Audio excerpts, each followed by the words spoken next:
11,000 करोड़ सरकारी कर्मचारियों का, पेंशन भोगियों का और डीए की किस्त देने के लिए भी वो हमारे पर कर्जा छोड़ चुके हैं। पे देने के लिए हमने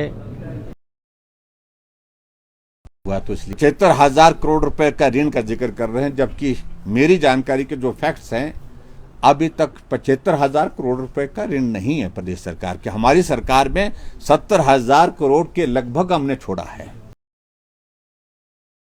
हिमाचल प्रदेश के पुराने मुख्यमंत्री जयराम ठाकुर ने कहा कि नए मुख्यमंत्री बार बार बस यही एक बयान दे रहे हैं जिसमें आर्थिक परिस्थितियों को कोस रहे हैं और पिछली सरकार पे बता रहे हैं कि इन्होंने इतना कर्ज लिया है, अभी तक वो चुकाया नहीं है।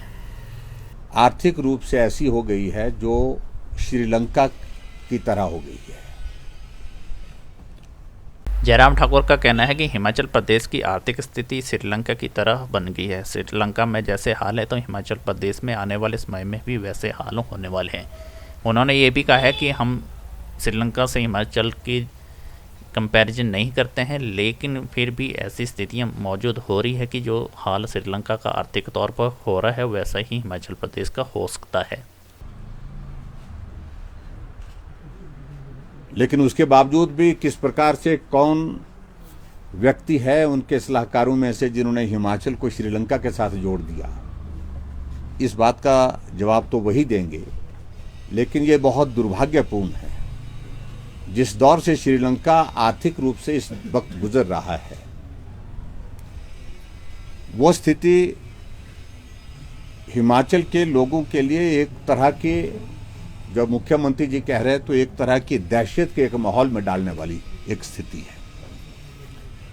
और जब मैं मानता हूं कि जो मुख्यमंत्री को कम से कम परहेज करना चाहिए, और जिसका जिक्र वो एक बार नहीं अनेकों बार कर चुके हैं कि हिमाचल की आर्थिक स्थिति को पटरी में लाने के लिए 4 साल लगेंगे।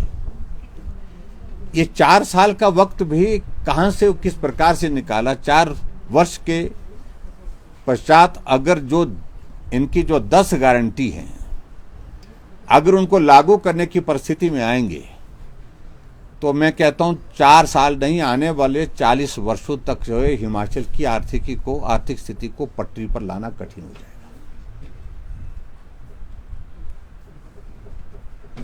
मैं इस बात से सहमत हूं कि जब चुनाव का दौर आता है तो सभी राजनीतिक दल सत्ता में आने के लिए कुछ बातें कहते हैं,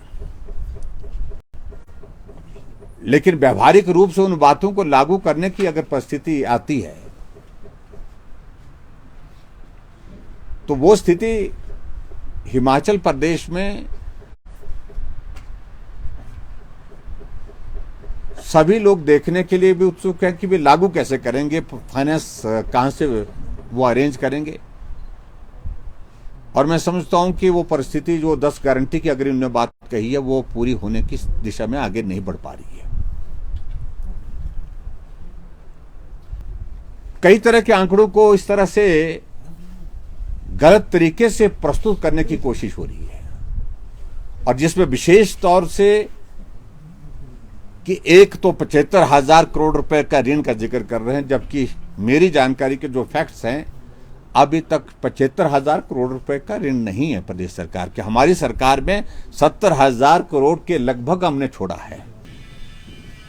इस प्रकार से एक माहौल खड़ा करने की कोशिश कर रहे हैं कि जैसे हिमाचल प्रदेश में भारतीय जनता पार्टी ने ही लोन लिया, इससे पहले किसी ने लोन लिया ही नहीं। मैंने एक बात का जिक्र किया कि हिमाचल प्रदेश में जो सरकारें रही, अब जब से हिमाचल प्रदेश बना है 10 बार कांग्रेस की रही है, 5 बार भारतीय जनता पार्टी की, हमसे दुगना समय में रही है। और प्रदेश की अगर आर्थिक स्थिति के लिए अगर ऐसी परिस्थिति में अगर दोषी सबसे ज्यादा है तो मैं कह सकता हूं कि वो सरकार है जो लंबे समय तक रही, जिन्होंने लोन के बाद लोन लिया और आज कह रहे हैं कि लोन को चुकता करने के लिए लोन लेना पड़ रहा है। तो ये परिस्थिति उनको मालूम होना चाहिए। जब पिछली बार 5 साल पहले जब हमको हिमाचल प्रदेश में सरकार मिली थी उस वक्त भी ये स्थिति थी। लोन को रीपे करने के लिए, लोन के ब्याज को रीपे करने के लिए भी लोन ही लेना पड़ रहा था उस वक्त भी, और ये आने वाले समय में भी परिस्थिति रहेगी। और दूसरी बात मैं ये भी कहना चाहता हूं कर्मचारियों को भी, आप एरियर देने से मुकर रहे हैं और ये कह रहे हैं कि ये लायबिलिटी पूर्व सरकार की है। अरे हमने तो हिमाचल प्रदेश में कर्मचारियों के लिए जो बेहतरीन जो किया जा सकता था, इस बात को कर्मचारी भी महसूस कर रहे हैं। अब महसूस नहीं कर रहा है, वो कर्मचारी बोलना भी शुरू कर चुके हैं कि जितना कोविड के दौर में भी हिमाचल प्रदेश में कर्मचारियों का एक दिन की सैलरी डिले नहीं हुई, कर्मचारियों की पेंशन में कोई दिक्कत नहीं आई। ऐसी परिस्थिति में लगातार हमने काम किया। ओपीएस के सिलसिले में मैं बड़ा स्पष्ट कहना चाह रहा हूं कि बताएं तो सही फॉर्मूला क्या आपने उसमें लागू किया है। कहा था कि पहली कैबिनेट में हम करेंगे, लेकिन पहली कैबिनेट के लिए 1 महीना लग गया। 1 महीने के बाद फिर पहली कैबिनेट हुई और पहली कैबिनेट में बात वही हुई जो चुनाव से पहले उन्होंने घोषणा की थी कि हम ओपीएस को लागू करेंगे। लागू करने की घोषणा करने से नहीं, आप करके रहे, कैसे कर रहे हैं, लेकिन हमको फॉर्मूला तो बताएं, किस आधार पर आप हिमाचल प्रदेश में ओपीएस को लागू करने की प्रक्रिया को शुरू कर रहे हैं, ये स्पष्ट तो हो जाए।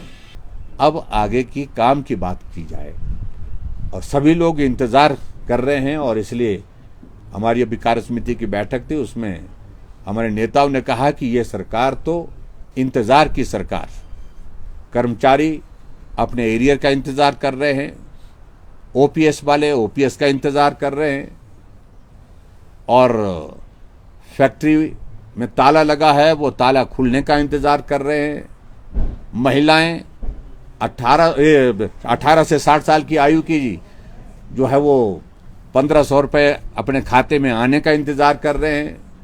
हिमाचल के वासी 300 यूनिट बिजली के फ्री मिलेंगे, इसका इंतजार कर रहे हैं। और हिमाचल प्रदेश का बेरोजगार नौजवान 5 लाख नौकरियों का इंतजार कर रहा है।